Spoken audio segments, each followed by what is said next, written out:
Hi everyone, hope you all are doing well.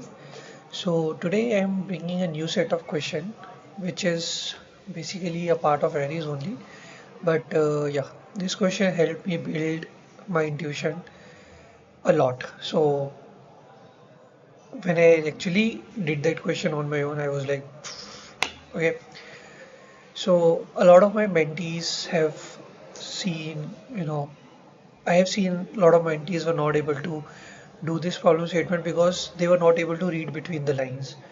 And as the problem statement rule 1 says is read between the lines, don't jump directly to the solution. Okay, so the same thing happens is with this question as well. So let's not waste any more time and start with the question. So you can see the question says given a string s, return the number of unique palindromes of length 3 that are subsequence of s. So here are two things that you need to take care of. First, palindrome. Second, subsequence.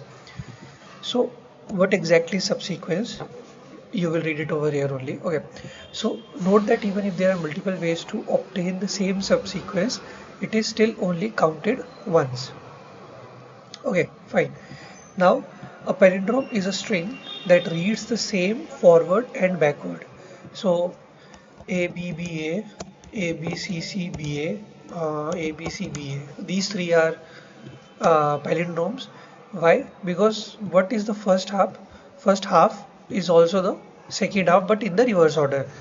So for the order length strings, you do not look into the middle one because it's just only one. Okay, you look after the the first part and the second part. So it's basically a mirror image. So for this, we will draw a line in between. So B, B, A, this kind of thing. Okay. Now, second thing is a subsequence of a string is a new string generated from the original string with some characters can be null deleted without changing the relative order of the remaining characters. So if I have a string called A, B, C, B, C, B, D, E, S, then A, B, C is a subsequence, A, C, D is a subsequence, A, D, S is a subsequence. So we can remove any words, we can pick up any word from the string, but the only thing is ki the prioritization will be as it is in the string. So by prioritization I mean the position of that particular character. So you cannot choose A, C, B. Like you can choose because of this. Okay, let's take a different example here. So you cannot choose A, D, C because C is obviously before D. So if you are doing ADC, then it is not a part of that string, not a subsequence of that string. Okay. So yeah, this is what the question says. Okay. Now let's jump into solving the question because we have understood it, right? We need palindrome, which is of 3 length. Okay. And we can pick up any subsequence from the string. So any word, but in the correct order, but in the exact same order, which is it is present in. Okay. So let's start with the brute force approach. So you can basically do one thing like you can loop around your string 2 times, create the substring, the subsequences, and then you can, just provide check the length of that particular subsequence, and then you know you can check if it is palindrome by checking the word equal to reverse of word, then you can increase the count, right? But what will be the space complexity for this? Think about it.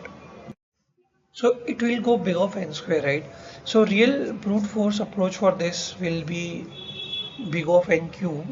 Okay, because we are supposed to be selecting three characters from that particular subsequence.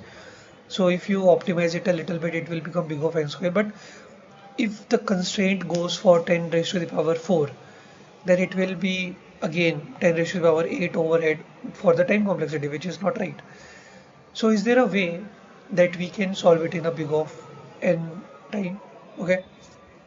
I would like you to pause the video and you know think about it a little bit.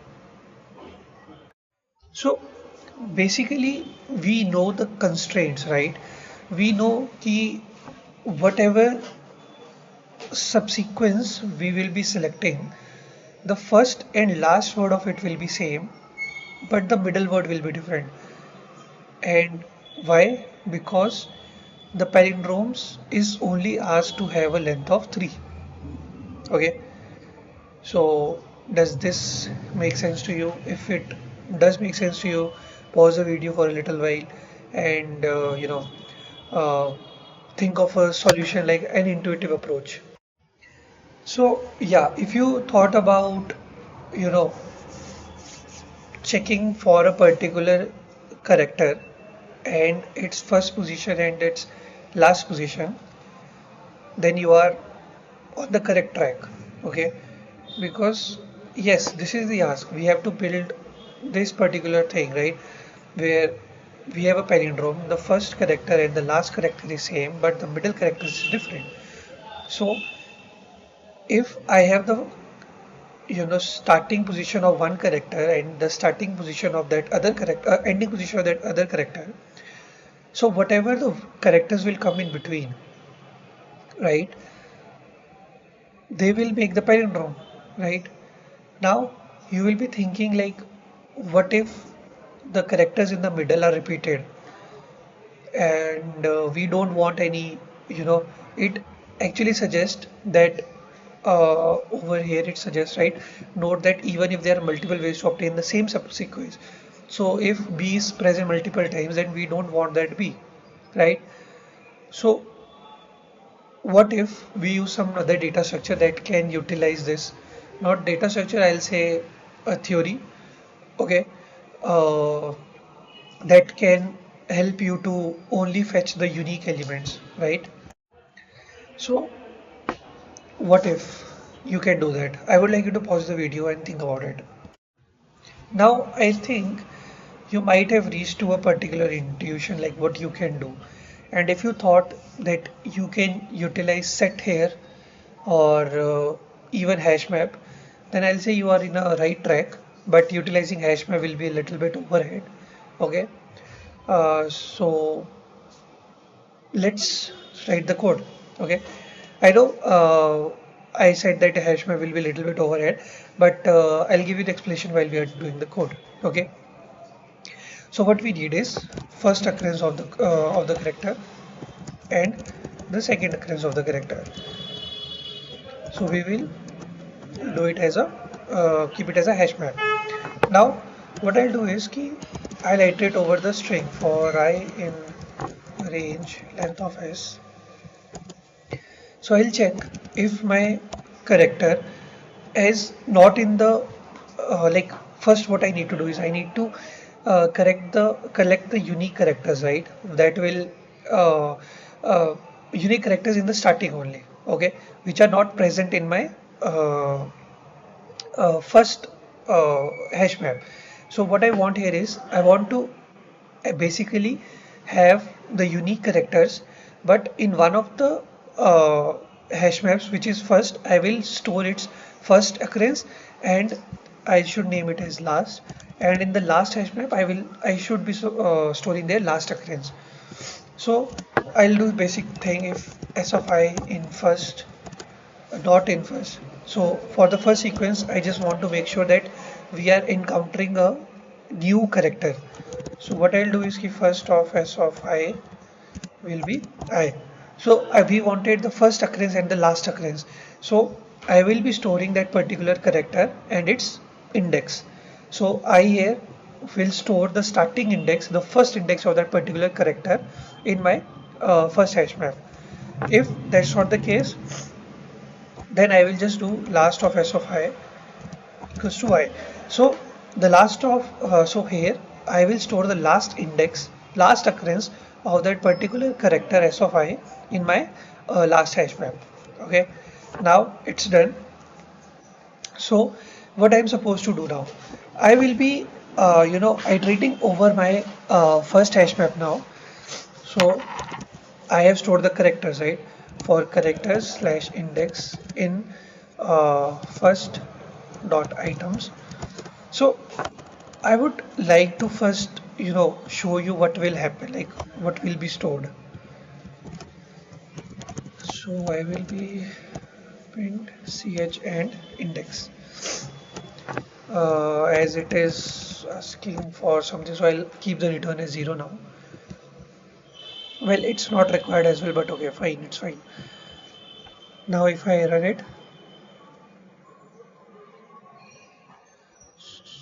oh sorry, items.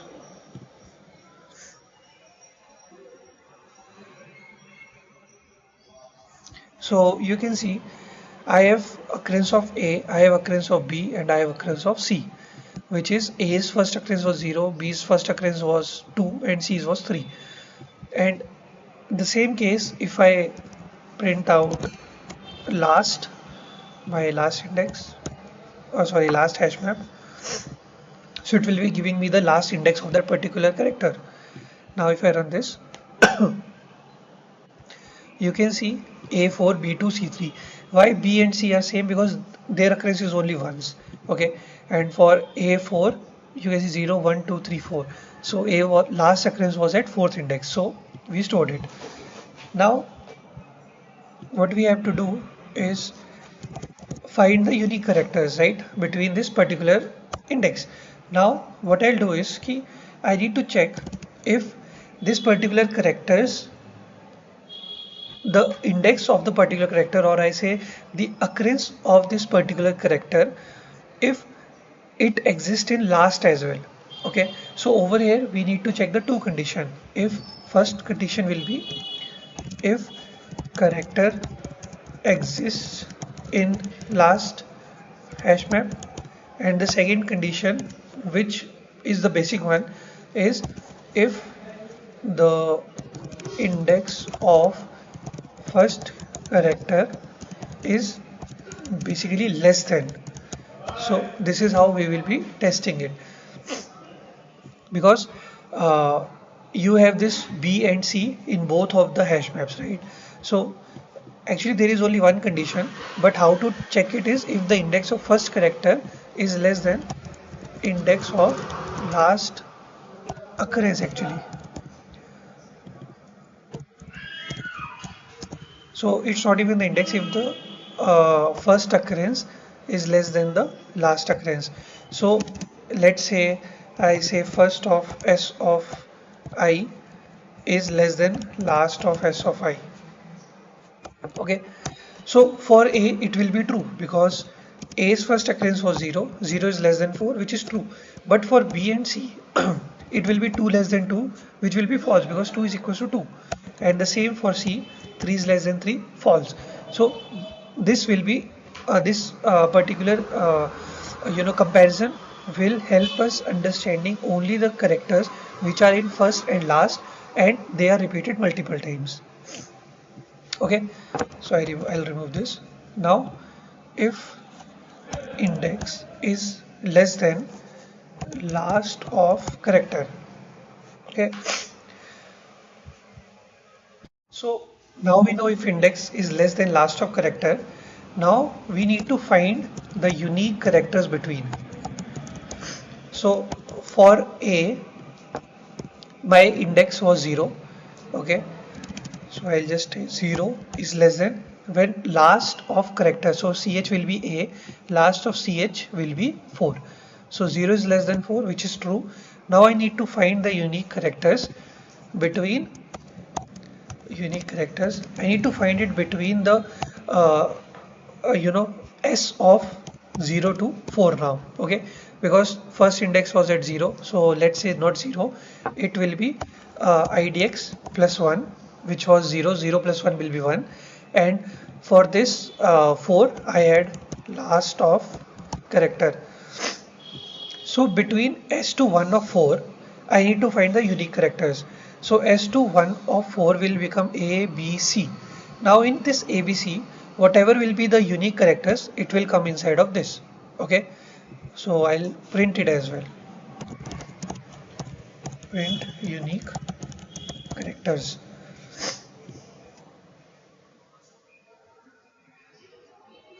So let's do one more thing. So I will be doing index and last of ch.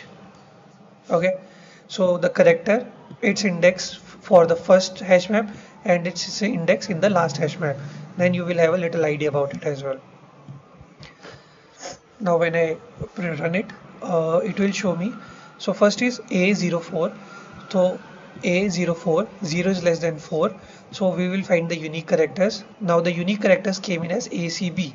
For ABC, obviously ABC will be the unique characters, right? If we take the example of this BCBAB, so it also giving CBA. Now let's stick to the case one. When I printed it, it gave me CBA.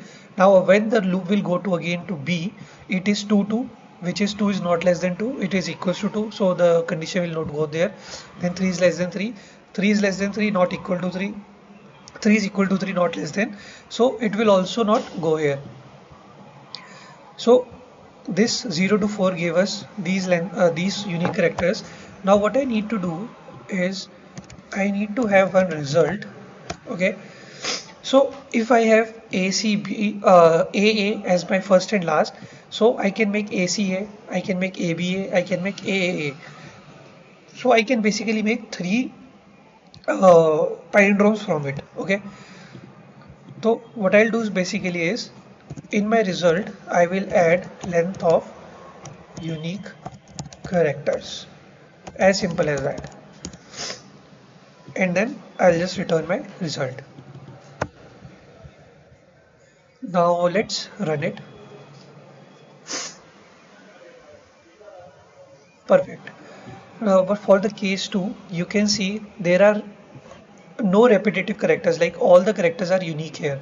Okay, for the case 3 we have B and its occurrence is here, and it will have BCA, so it will give us 3 palindromes from here.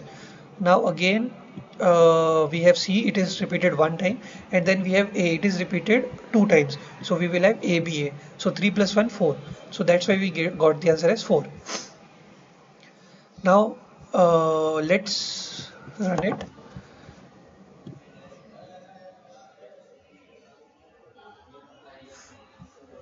So you can see the code is working fine, and the complexity is also very good. It is beating 69.92% people.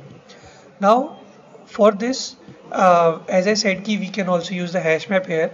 So to find the unique characters, if you put up a loop here to select, like for let's say like this, for I in range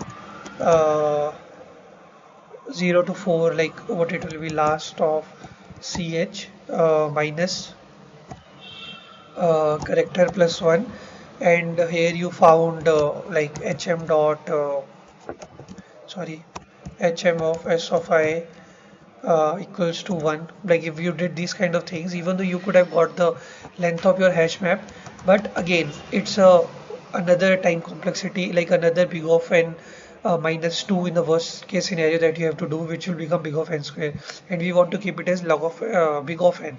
So yeah, this particular code is running in the big of n time complexity, and yeah, it's running fine. So yeah, that's about it. If you like this video, do like and share to my channel, and if you want if you like my explanations and you want some other problem to be explained as well, please do mention them in comment section and I'll do the same. Yeah, thank you. Bye bye.